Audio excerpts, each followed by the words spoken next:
കേരളത്തിൽ നിന്ന് നിലവിൽ 2 മന്ത്രിമാരാണ് കേന്ദ്ര മന്ത്രിസഭയിലുള്ളത്. ലോക്സഭാംഗം സുരേഷ് ഗോപിയും രാജ്യസഭാംഗം ജോർജ് കുര്യനും. 2024 പാർലമെന്റ് തെരഞ്ഞെടുപ്പിൽ തൃശൂരിൽ നിന്നാണ് സുരേഷ് ഗോപി ജയിച്ച് ലോക്സഭയിലെത്തിയത്. അങ്ങനെ മോദിയുടെ മന്ത്രിസഭയിലും എത്തി. 2024 മധ്യപ്രദേശിൽ നിന്ന് രാജ്യസഭയിലൂടെയാണ് ജോർജ് കുര്യൻ പാർലമെന്റിലെത്തുന്നത്. പിന്നാലെ അദ്ദേഹത്തെയും മന്ത്രിസഭയിൽ ഉൾപ്പെടുത്തി. ഈ 2 മന്ത്രിസ്ഥാനങ്ങൾക്കു പിന്നിലും മോദിക്കും അമിത്ഷായ്ക്കും വ്യക്തമായ ഉദ്ദേശങ്ങൾ ഉണ്ടായിരുന്നു.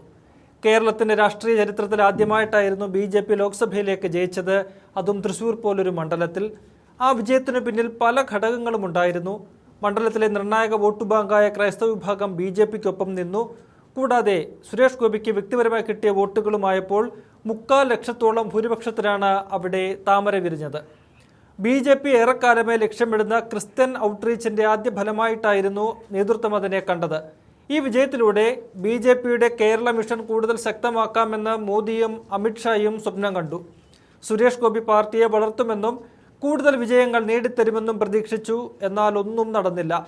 അടുത്തിടെ നടന്ന തദ്ദേശ തെരഞ്ഞെടുപ്പിലും നിയമസഭാ തെരഞ്ഞെടുപ്പിലും തൃശൂരിലും പരിസര പ്രദേശങ്ങളിലും BJPയുടെ പൊടി പോലും കണ്ടെടുക്കാനില്ലാത്ത അവസ്ഥയായി.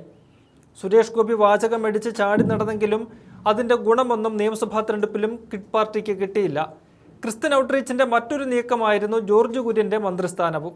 കോട്ടയത്ത് നിന്നുള്ള കുര്യനെ മന്ത്രിയാക്കിയാൽ അത് ക്രൈസ്തവർ ഏറെയുള്ള മധ്യ കേരളത്തിൽ നേട്ടമാകുമെന്ന് കരുതി. പക്ഷേ ഒരു വോട്ട് പോലും കൂടുതൽ കൊണ്ടുവരാൻ മന്ത്രിക്ക് കഴിഞ്ഞില്ല.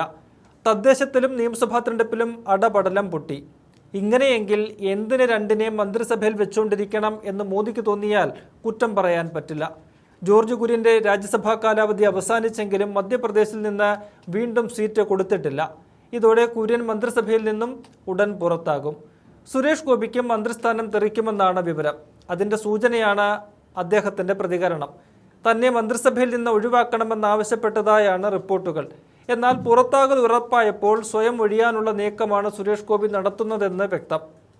ഇവരെ മാറ്റി പകരം രാജ്യസഭാംഗം C സദാനന്ദനെ മന്ത്രിയാക്കുമെന്നാണ് ലഭിക്കുന്ന വിവരങ്ങൾ.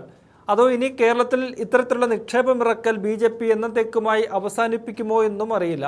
കാരണം ലാഭമില്ലാത്ത കച്ചവടത്തിന് മോദിയും അമിത്ഷായ്ക്കും താല്പര്യമില്ല. ഇത്തവണത്തെ നിയമസഭാ തെരഞ്ഞെടുപ്പിൽ 3 സീറ്റ് ലഭിച്ചത് ചരിത്ര നേട്ടമാണെങ്കിലും അത് വലിയ കാര്യമായി കേന്ദ്ര നേതൃത്വം കാണുന്നില്ല. കാരണം അതൊക്കെ നിലവിലെ രാഷ്ട്രീയ സാഹചര്യത്തിൽ കിട്ടിയതാണ്, അല്ലാതെ BJPയുടെ വളർച്ചയുടെ തെളിവല്ലെന്ന് നേതാക്കൾക്ക് തന്നെ അറിയാം.